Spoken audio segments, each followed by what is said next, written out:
Olá de novo, pessoal. E agora a gente vai entrar na parte de títulos privados. Então, a gente falou sobre o Tesouro Direto, a questão da marcação ao mercado. E o Tesouro Direto é a parte da categoria de títulos públicos. Então, é uma entidade pública que está emitindo um título de dívida e remunera seus credores de acordo com isso. Na parte de títulos privados, você vai ter entidades privadas querendo captar recursos através da emissão de títulos de dívida privados. Então, a gente vai falar sobre alguns dos mais conhecidos, existem vários, além desses que a gente está falando aqui, mas como a ideia é ser um pouquinho mais prático, abordar os conteúdos mais falados no mercado, a gente vai focar nos principais, que são certificados de depósito bancário, CDB, que é um dos mais conhecidos, letra de crédito do agronegócio imobiliário, LCA, LCI, certificado do agronegócio imobiliário, CRA, CRI, letras financeiras, letras de câmbio, DPGE, que é um pouco menos conhecido, e, por fim, a parte de debêntures e debêntures incentivadas. E agora vamos no CDB. Quais são as principais características? No CDB, ao invés de estar emprestando para o Tesouro Nacional, como era no Tesouro Direto, o investidor vai estar emprestando dinheiro para o banco. Então, o emissor é um banco, a uma taxa pré-fixada ou pós-fixada. Assim como o Tesouro, a cotização do rendimento é diária. Então, diferente da poupança, que acontece uma vez por mês, todo dia útil, o seu rendimento vai acontecer no CDB com a taxa proporcional. O que é legal do CDB? Ele também é coberto pelo FGC, Fundo Garantidor de Crédito, que garante uma proteção de até 250 mil por CPF por instituição. Então, assim como a poupança também é coberta pelo FGC até 250 mil reais. E o CDB também, por CPF por instituição. Então, o que significa?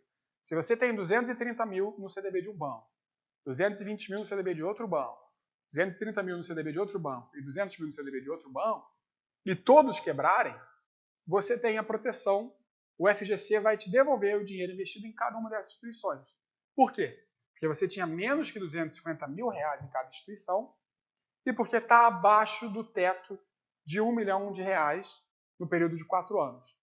Então, são duas coberturas. O primeiro é até 250 mil por CPF por instituição, e o segundo é um teto máximo de 1 milhão de reais num período de 4 anos. Então, se num período de 4 anos você tinha investido 2 milhões em vários bancos, por mais que tenha sido menos que 250 mil em cada um, você só vai ser ressarcido o máximo de 1 milhão de reais, que é o teto.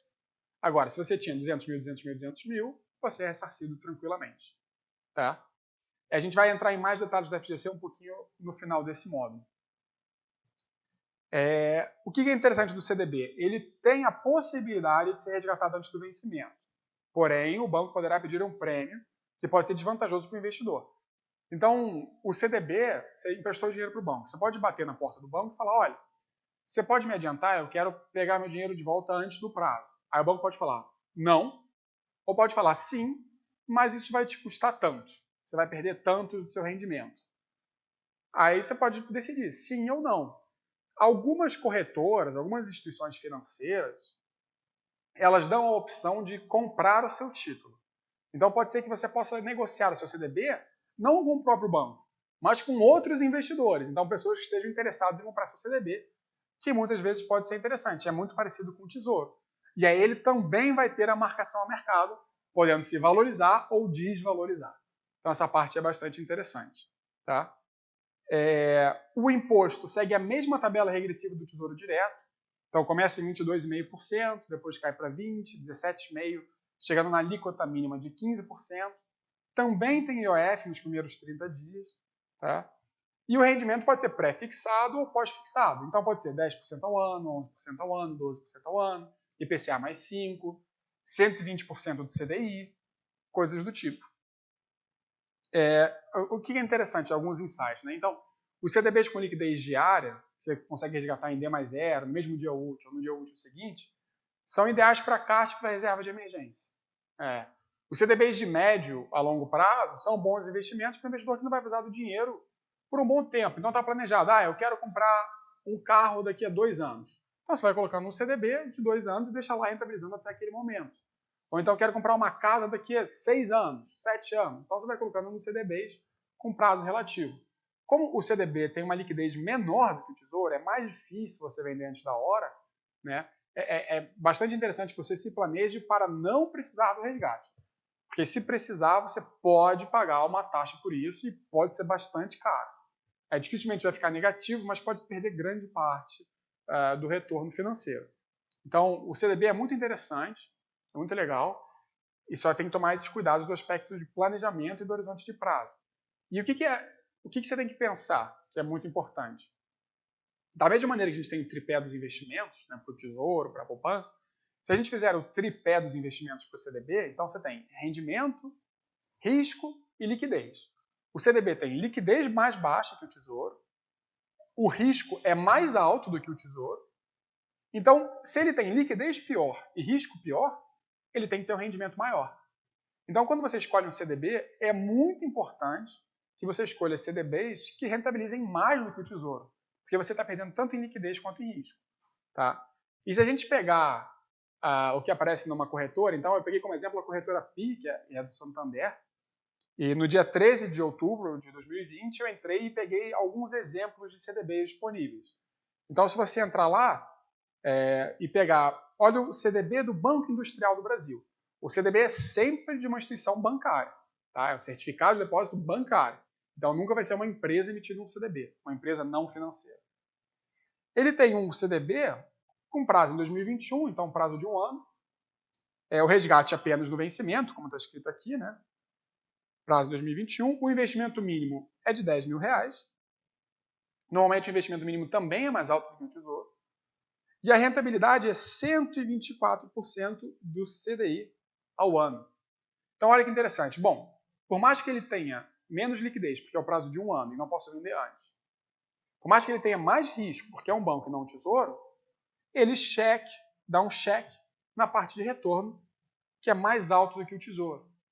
E agora, olha que interessante. Quanto maior o seu prazo, ou seja, menor a liquidez, maior a rentabilidade que ele tem que te dar. Então, se você pega um CDB com um prazo até 2024, aqui, a rentabilidade dele tem que ser maior do que o tesouro anterior. Porque você está deixando investido por mais tempo, um dinheiro preso por mais tempo. Então, sempre que você for investir com mais tempo, você tem que pedir rentabilidades mais altas. Tá? Então, esse foi um exemplo de um CDB pós-fixado. Agora a gente pode entrar e ver um CDB pós-fixado também, mas atrelado ao IPCA. Então, vamos pegar o caso do Banco Máxima. O Banco Máxima está dando um CDB com prazo de um ano, muito parecido com o do Banco Industrial do Brasil do seu lado, e ele está pagando inflação mais 0,8%. Ok? O investimento mínimo é um pouquinho menor, tá? E aí você teria que comparar com o título do Tesouro, mas como o Tesouro não tem prazo de um ano só para o título de inflação, então fica um pouco mais difícil a comparação. Mas é importante lembrar que quando o prazo aumenta, olha aqui o caso do Banco Pine, ele está pagando IPCA mais 4,32% para um prazo de 5 anos. Então é muito importante. O que não poderia acontecer? O Banco Máximo está pagando 3% e o Banco Pine está pagando 2% para um prazo maior. Então essas coisas começam a ficar impraticáveis. Ou então, o Banco Pine oferecendo para 2025 uma rentabilidade menor do que o Tesouro de Inflação até 2025. Ok? Então isso não pode acontecer. Se isso estiver acontecendo, você não compra o CDB, vale mais a pena comprar o título do Tesouro, que tem liquidez diária e é mais seguro do que o próprio CDB. Tá? E aí, por último, a gente tem a parte de pré-fixados. Então, olhando aqui o Banco Máximo de novo, aqui, ó, se você pegar, de novo, resgate no vencimento, tá? E agora a gente viu, então, o IPCA, viu o CDI, e agora vamos ver a parte de pré-fixado. Então, se a gente pegar o próprio Banco Máximo, olha só, ele oferece para 2021 um pré-fixado de 3,25% ao ano. Para 2027, naturalmente, ele aumenta muito a taxa, porque um pré-fixado aumenta muito o risco. Então, vai para 10,5% ao ano. Então, e o que é interessante a corretora PI, ela coloca o nível de risco que ela considera para cada banco. Então, por exemplo, o Banco Industrial, para um prazo de um ano, ela considera que tem o risco 2. Para um prazo de 4 anos, ela considera que o risco é maior. O Banco Máximo, para 7 anos, é o maior risco. Então, os bancos também representam um risco mais elevado, dependendo das características financeiras de cada um. Eles também têm esse risco. Ah, tem a proteção da FGC? Tem, até 250 mil, mas o investidor que tem mais e quer aplicar em determinados produtos, a parte de risco entra mais. E o próprio FGC também tem seus riscos, como a gente vai falar um pouquinho no final do tópico. Então, por mais que muita gente fale, é só segurar na mão do FGC e vai. Não é exatamente assim. Tá? A gente vai discutir esse tópico um pouquinho mais para frente. E agora a gente vai para outra parte de títulos privados, que são a letra de crédito imobiliário e a letra de crédito do agronegócio, LCI, LCA. Qual é a diferença para um CDB? Então, o LCI e o LCA, por mais que tenha o nome imobiliário e agronegócio, também são emitidos por instituições financeiras, por bancos. Tá? Não é emitido por uma empresa imobiliária ou do agronegócio. São bancos que fazem captação de recursos para empréstimo para empresas do setor imobiliário e agronegócio. Então, são bancos que estão pegando empréstimos, recursos com fins determinados, né, voltados para imobiliário e para o agronegócio. E por que é interessante? Como esses são setores incentivados pelo governo, significa que não tem imposto de renda. Porque o governo exime, né, tira a parte do imposto de renda de quem está investindo nesses setores. Então, isso pode ser algo bem atrativo. Então, vamos lá. Um LCI e LCA, eles são emitidos por instituição financeira, normalmente requerem investimento inicial alto, principalmente LCI de 30 a 50 mil reais, e são empréstimos para instituições financeiras que irão financiar operações do setor imobiliário ou do agronegócio. A parte de rendimento não tem imposto de renda, LCI e LCA também são garantidos pelo FGC, então tem a proteção adicional do Fundo Garantidor de Créditos, o que é muito interessante. E o prazo mínimo de investimento é 12 meses, quando é atualizado anualmente por um índice de preço, e 90 dias quando não é atualizada por um índice de preço. Tá? Então, o LCI e LCA é muito legal, porque é muito parecido com o CDB, tem as mesmas características, basicamente, com a isenção de imposto de renda. Tá? E aí, agora, o que acontece? Como tem isenção do imposto de renda, normalmente o LCI e o LCA tem rentabilidade um pouco menor, menos atrativo para o investidor. Mas, ao mesmo tempo, quando não tem imposto de renda, volta a atratividade. Então, a gente tem que aprender a fazer o cálculo de se vale a pena ou não o LCI e o LCA. Então, vamos para esse caso aqui. Vamos pegar o mesmo banco. O Banco Fibra tem um CDB pós-fixado de 2 anos, que rende 124% do CDI. Tá? Essa cotação é da corretora Warren no dia 13 de outubro de 2020.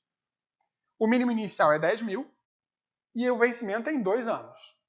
O mesmo banco emitiu uma letra de crédito do agronegócio, LCA, também pós-fixada, com rendimento de 116% do CDI, com o mesmo mínimo e com a mesma liquidez de 2 anos. Olha que interessante. Como tem ausência do imposto de renda, a LCA consegue captar a uma taxa um pouquinho mais baixa do que o CDB, 116 contra 124. Só que agora, tendo a ausência do imposto de renda, qual que é mais interessante? Né? Então vamos lá para a comparação. A gente tem como comparar uma LCI e uma LCA que é isenta de imposto de renda com o CDB. A taxa bruta do CDB segue essa fórmula. Vai ser a taxa da LCI ou da LCA sobre 1 menos imposto de renda. Então vamos supor que você vai comprar uma LCI que rende 90% do CDI. Então se a gente pegar aqui, 90% do CDI e vai deixar por 130 dias, né? Que está nessa faixa de imposto de renda, 22,5. Então, para um CDB ser equivalente a essa LCI de 90% do CDI, ele tem que render 116%. Por quê? É 90% do CDI sobre 1 menos o imposto de renda de 22,5. Tá? Então, de novo, se você tem uma LCI, uma LCA ou outro investimento que tem ausência de imposto de renda, 90% do CDI no período, né, num período que você tem 22,5% de imposto de renda, vai ser equivalente, em questão de rendimento líquido, a um CDB de 116% de CDI. Então, nessa tabela aqui de baixo, a gente consegue ter um pouquinho mais claro. Né? Então, vamos considerar que você tem uma LCI que rende 90% do CDI. Né? E aí você tem, se o prazo for de até 180 dias, para o CDB ser equivalente, ele tem que render 116. Para um prazo um pouquinho maior, que a gente tem um imposto um pouquinho menor, o CDB tem que render 112. Acima de 720 dias, a taxa bruta equivalente, 105. Então, o que isso quer dizer? Se você pegar um investimento de 2 anos, né, 2 anos mais, e a taxa for uma LCI de 90% do CDI, significa que ele rende igual a um CDB de 105,88% do CDI. Então, é isso que é interessante, é o que a gente chama de gross up, né? Colocar o adicional desse imposto de renda para fazer uma comparação justa. Então, vamos pegar o caso lá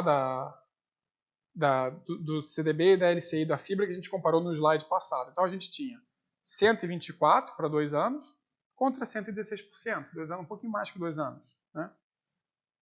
Então, vamos fazer a comparação. Você tem um CDB que rende 124% do CDI e você tem uma LCA que rende 116%. Mas como é que seria o equivalente? Então, um CDB equivalente seria CDB, vai ser igual a 116, que é a taxa da LCA, dividido por 1, menos o imposto de renda no período, que acima de 2 anos é 15%. Então, 1 menos 15 seria 1 menos 0,15, ok? Que vai dar aproximadamente 136,47%. Ok?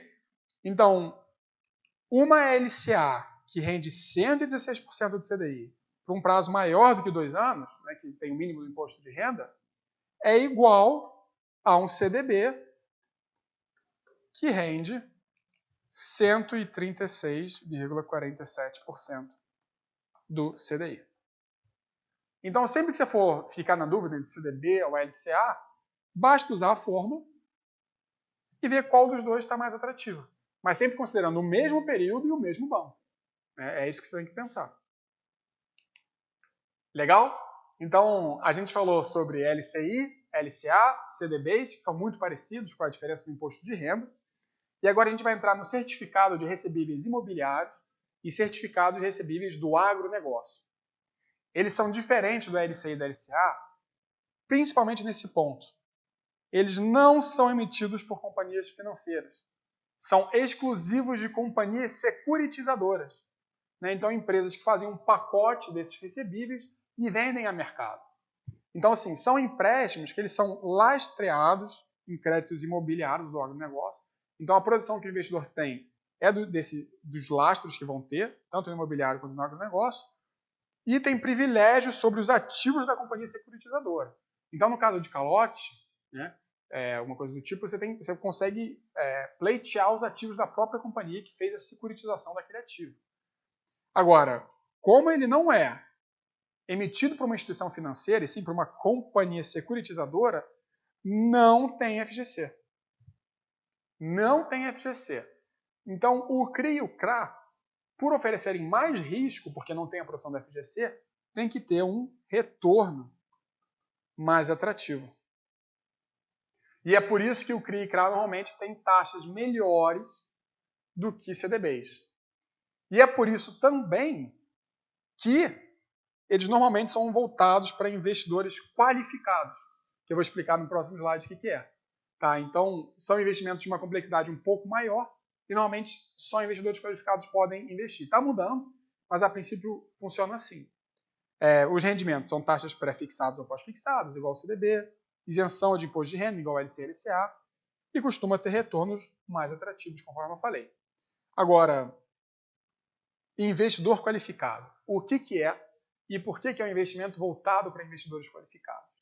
Então, a gente entra nessa parte aqui de investidores qualificados e profissionais. Então, você tem basicamente 3 tipos de investidor. O investidor geral, que é um investidor que não tem nenhum tipo de privilégio, nenhum tipo de conhecimento diferenciado. O investidor qualificado e o investidor profissional. Então, vamos primeiro no qualificado. O que é um investidor qualificado? Então, pela própria descrição da CVM, é um investidor que tem capacidade para entender operações mais complexas e correr um nível de risco mais elevado, tendo conhecimento das operações. Ele pode adquirir esse status tanto por ter um patrimônio mais elevado, quanto por conhecimento técnico avançado. Mas indo direto ao ponto, o que faz o investidor ser qualificado? Não é só ser bom com investimentos, né? Por mais que até poderia ser assim, não é assim. O investidor qualificado é a pessoa física ou jurídica com mais de 1 milhão em aplicações financeiras. Então, uma pessoa que tem 1 milhão na poupança é um investidor qualificado, porque ele tem mais de 1 milhão em aplicações financeiras. Agora, o investidor que tem um imóvel que vale 3 milhões, por mais que valha 3 milhões, ele não é considerado qualificado porque imóvel não é aplicação financeira. Então, se uma pessoa tem um imóvel de 3 milhões de reais e 100 mil na poupança, ele não é qualificado. Agora, se a pessoa não tem imóvel e 1 milhão na poupança, ou em tesouro, ou em CDB, ou em ações, ou em qualquer tipo de aplicação financeira, inclusive previdências, ele é qualificado. Tá? Então, além de conseguir o status de investidor qualificado através do seu patrimônio, pessoas físicas que tenham sido aprovadas em exames de qualificação técnica, reconhecido pela CVM, né? Então, de novo, a CVM ajudando na regulação do mercado. Quais são alguns dos exames que são reconhecidos pela CVM com qualificação técnica? CEA, Certificado Especialista em Investimentos da Anbima, CNPI, a própria ANCOR dos agentes autônomos e algumas outras certificações, como CGA, CFP, o CFA.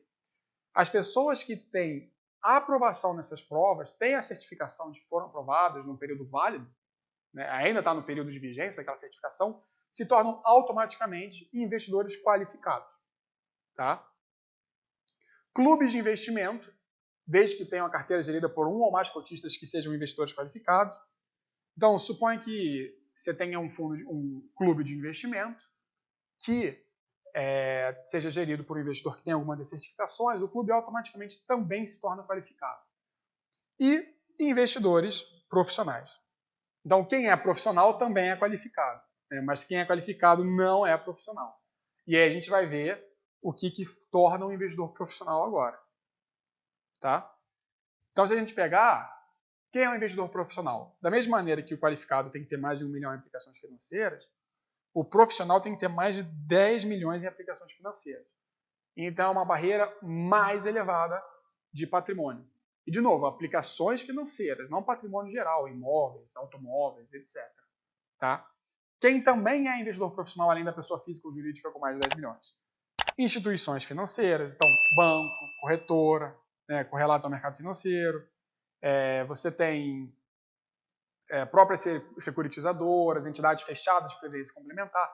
Todas essas empresas são consideradas já pela sua própria natureza fundos de investimento.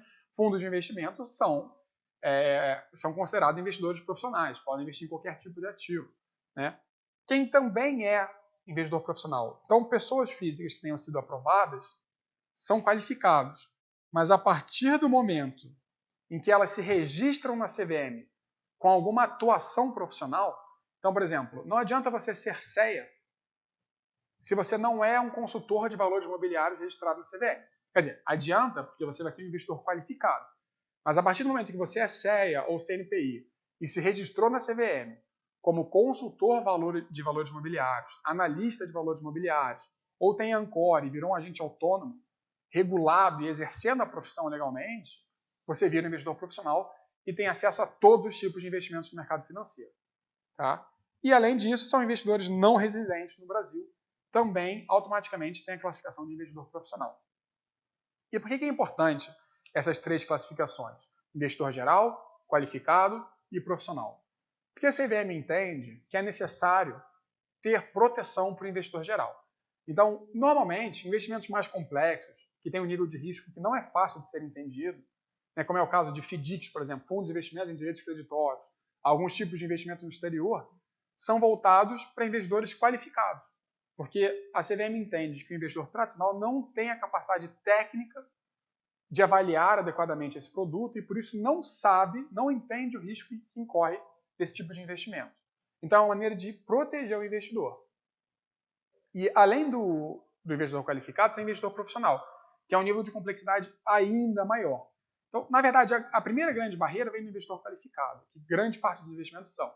Para profissionais, são menores o número de investimentos que são. Mas alguns exemplos. Fundos de private equity, fundos que investem em empresas que estão fora da bolsa, são fundos para investidores profissionais. Alguns tipos de fundos de investimento em direitos creditórios, têm uma estratégia muito específica, são para investidores profissionais. Então, quando o investimento tem uma complexidade extremamente alta, ele é voltado só para quem tem mais de 10 milhões, ou para quem é uma instituição financeira ou um profissional do mercado financeiro. Tá? Então, é uma maneira que a CVM enxerga de proteger os investidores. Tá? A gente tem a parte de letras financeiras. Então, o que é letra financeira? Ela é muito parecida com o CDB, porque é um papel emitido por uma instituição financeira. Só que qual é a diferença? Primeiro, é que o prazo mínimo é de 24 meses, 2 anos. E você não pode resgatar antes da hora. Então, por mais que alguns CDBs tenham a opção de vender antes da hora, a letra financeira não pode ter nem resgate total, nem parcial antes do vencimento. Elas podem ser recompradas pela instituição financeira desde que não ultrapasse 5% do total emitido, se não tiver cláusula de subordinação, ou 3% do total emitido, se tiver cláusula de subordinação. Tá? Então, esses detalhes podem não ser tão importantes, e a letra financeira normalmente é voltada para investidores qualificados ou profissionais, porque o montante mínimo é um pouco mais elevado. Então, a letra financeira deve ter um valor nominal unitário igual ou superior a 300 mil, se tiver cláusula de subordinação, e 50 mil se não contiver cláusula de subordinação. Mas se ela é emitida por uma instituição financeira, por um banco, qual é a grande diferença do CDB, além desses outros detalhes? É que ela não possui garantia do FGC. Se não possui garantia do FGC, tem um nível de risco mais elevado, porque ela não está coberta pela instituição e pode ajudar a proteger os investidores. Tá? O rendimento é a mesma coisa, então você tem taxas pré-fixadas ou pós-fixadas. O pagamento de rendimentos é feito de intervalos de no mínimo 180 dias. Tá? É bom para longo prazo, porém exige normalmente um aporte maior do investidor. O risco baixo é por ser o risco de uma instituição financeira que normalmente é mais baixo, mas é um risco mais alto do que o CDB, que tem a proteção da FGC. Tá? E o imposto sempre vai ser de 15%, porque como o período é de 2 anos, 24 meses, já cai na alíquota mínima do imposto de renda. Tá bom? Então a gente encerra esse vídeo aqui e daqui a pouquinho a gente volta com alguns outros tipos de títulos privados.